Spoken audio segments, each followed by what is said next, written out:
प्रदेश सरकार के उच्च शिक्षा आदरणीय भवर सिंह भाटी जी, कुलपति प्रोफेसर अश्विनी कुमार बंसल जी, सिंडिकेट और शैक्षणिक परिषद के सदस्यगण, आमंत्रित अतिथिगण, हमारे सभी यहाँ अधिकारीगण हैं, नगर परिषद की चेयरमैन वीना गुप्ता जी हैं, संस्थाओं के अधिष्ठातागण, निदेशकगण, शिक्षकगण, विद्यार्थियों और उनके अभिभावकगण, भाइयों बहनों, पत्रकार मित्रों, छायाकार बंधुओं,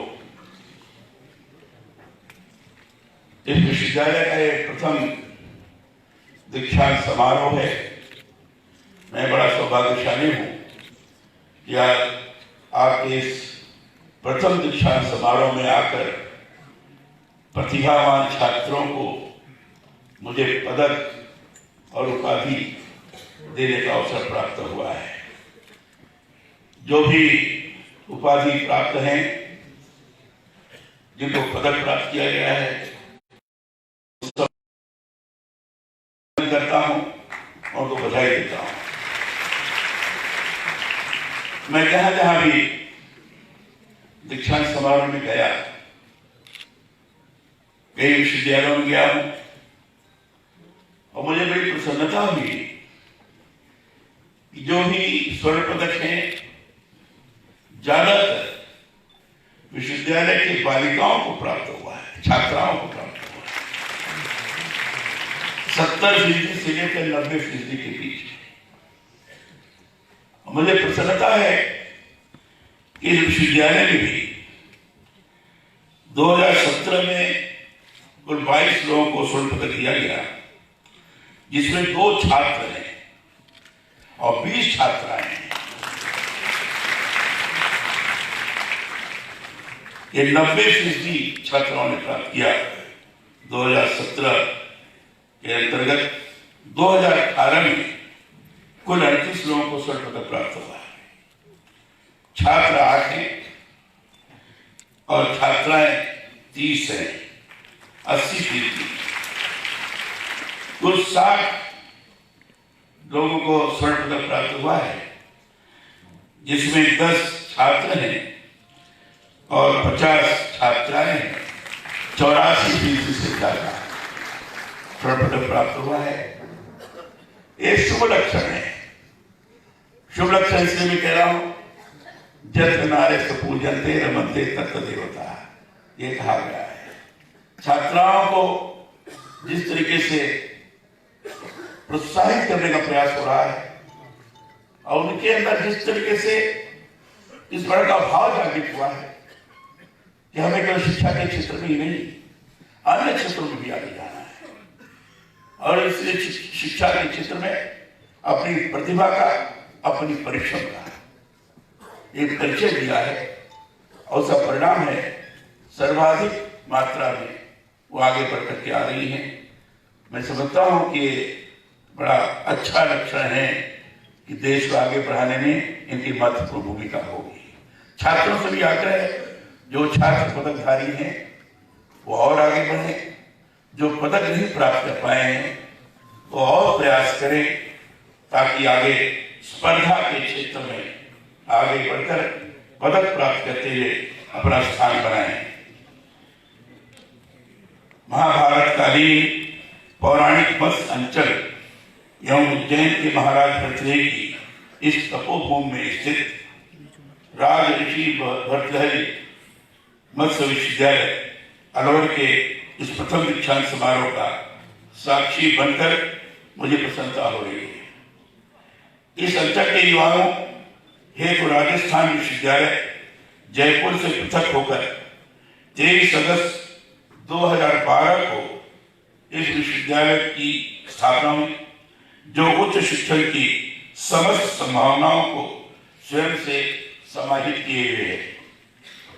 अपनी शैशवावस्था से परिपक्वता की ओर अग्रेसित यह विश्वविद्यालय आज दीक्षांत समारोह के रूप में अपनी शैक्षणिक यात्रा का प्रथम पड़ाव पूरा कर विद्यार्थियों को उपाधियों एवं स्वर्ण पदकों से सम्मानित कर रहा है।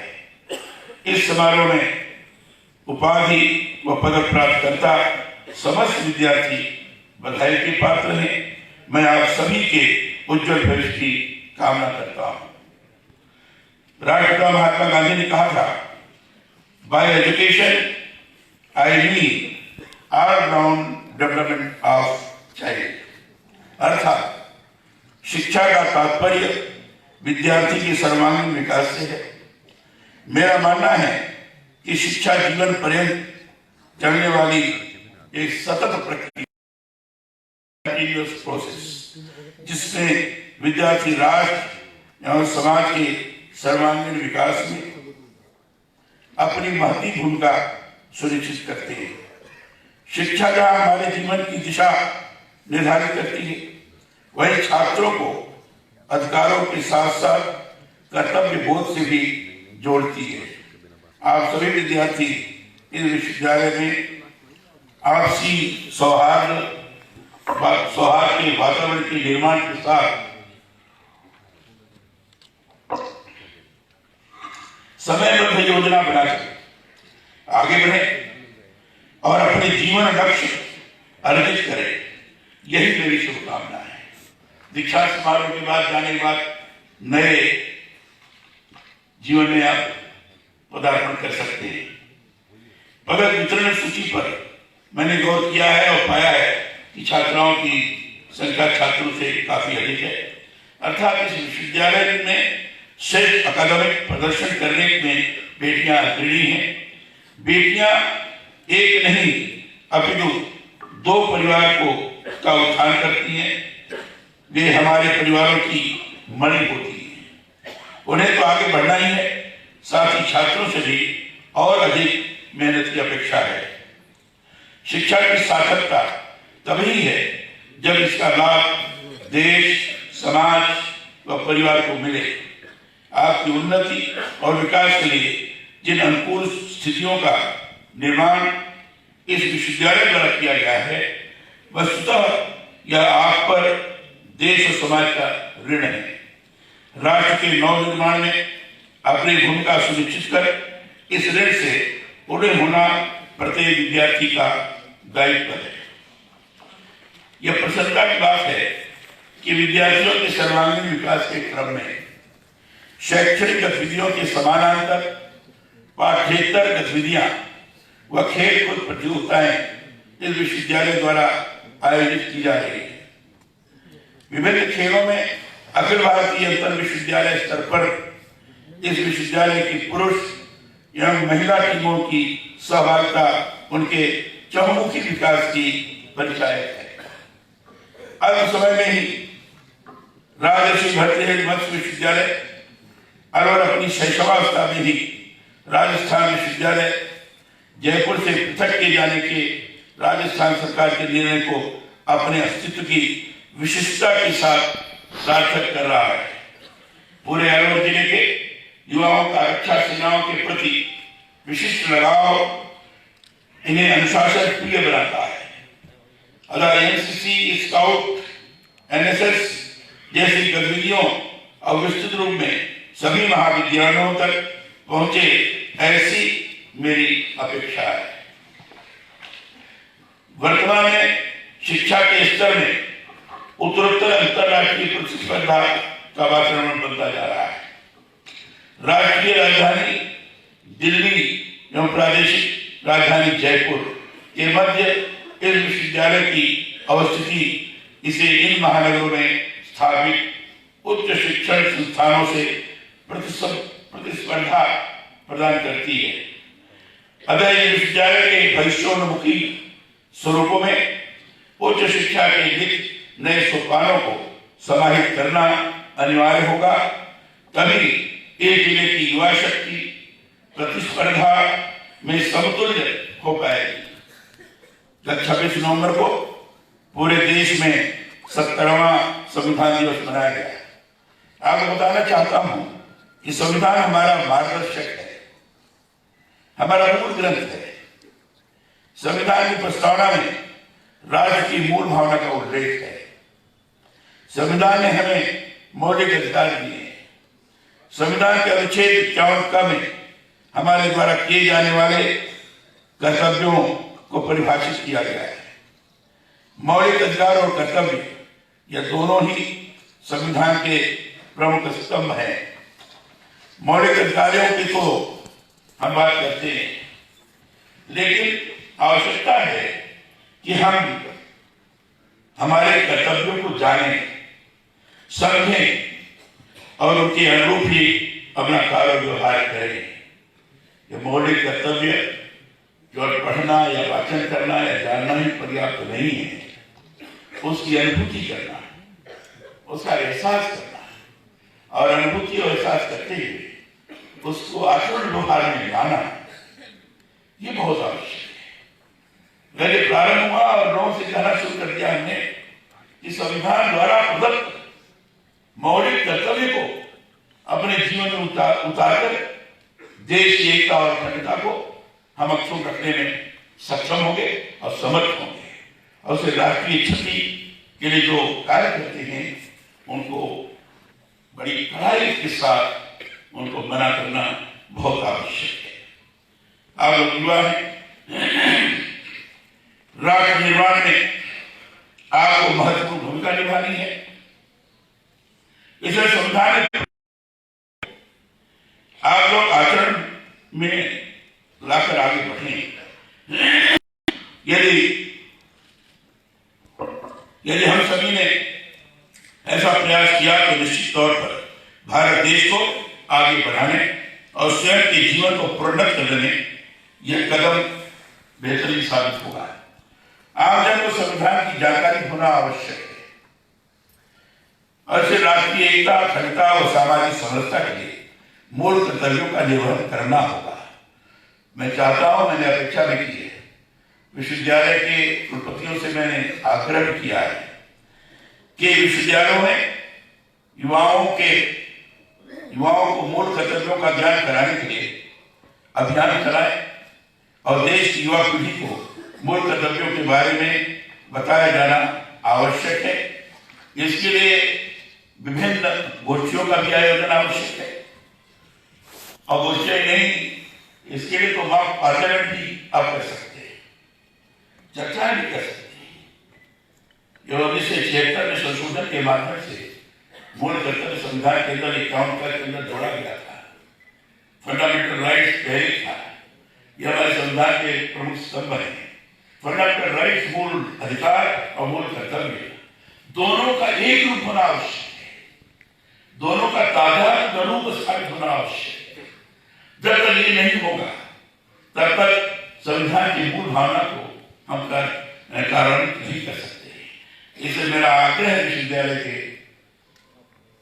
अधिकारियों से भी, विश्वविद्यालय के हमारे विभिन्न छात्र छात्राओं को भी, कि निश्चित रूप से मूल कर्तव्यों का गहनतम जानकारी करें, अध्ययन करें और उसके अनुसार व्यवहार करने के लिए लोगों को प्रेरित भी करें, और जहां रहते हैं वहां भी लोगों को मूल कर्तव्यों के बारे में जानकारी देने का प्रयास करें।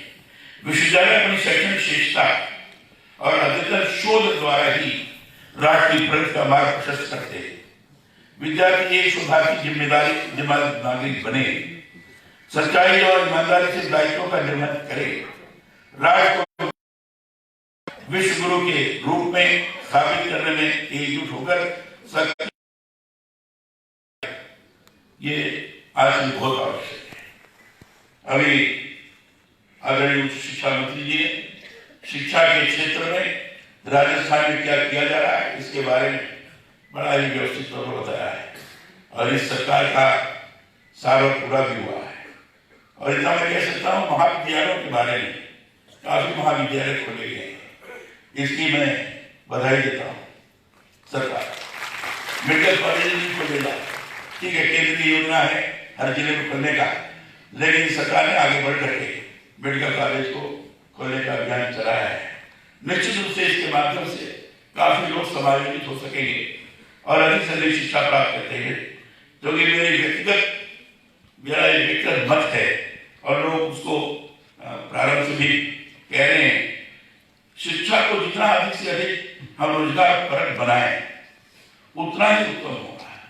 और रोजगार परक बनाने के लिए जो भी शिक्षा, जो भी विद्यार्थी पढ़ रहे हैं, ऐसे सबों का डाटा बहुत आवश्यक है। ऐसे मैंने पिछले बार कुलपतियों के सम्मेलन में कहा था कि अपने विश्वविद्यालय का डाटा तैयार करिए और जो भी जिस विषय से संबंधित है उसको कहाँ समावेश किया जा सकता है। टेक्निकल एजुकेशन ले रहा है तो उसके लिए किन किन स्थानों पर जोड़कर उनको व्यवस्थित किया जा सकता है। विश्वविद्यालय के विद्यार्थियों का डाटा, ये उच्च शिक्षा का पोर्टल भी है, उस पर भी डालने का प्रयास करें और बाकी की जगह से भी उनका समायोजन कैसे हो सकता है। जहां समायोजन किया जाना है वहां से पता करके उनको किस प्रकार की शिक्षा की जरूरत है, उस प्रकार की शिक्षा देना अगर हम प्रारंभ कर देंगे योजनाबद्ध तरीके से, सभी का उपयोग जिसको व्यक्ति की जरूरत है और व्यक्ति को रोजगार की जरूरत है, इन दोनों का सामंजस्य बैठाकर किस ढंग से शिक्षा देने का प्रयास हम करें जिसके कारण विद्यार्थी रोजगार के लिए इधर उधर भटके नहीं। और इसलिए शिक्षा का रोजगार पर होना बहुत आवश्यक है और इस दिशा में केंद्र सरकार भी, प्रदेश सरकार भी उस प्रकार के प्रयास भी कर रहे हैं। स्किल डेवलपमेंट यूनिवर्सिटी भी खोल रही है, ये सारी चीजें हो रही है और ये निश्चित रूप से महत्वपूर्ण भूमिका का निर्वाह हो सकेगा। यही बात कहकर मैं फिर से सभी उपाधिधारकों को, स्वर्ण पदक धारकों को बहुत ही बधाई देता हूँ। साथ ही साथ विश्वविद्यालय के लोगों ने विभिन्न कॉलेजों के माध्यम से जो एक प्रतिभा को आगे बढ़ाया है, उन सब लोगों को भी बधाई देते हुए अपनी बात समाप्त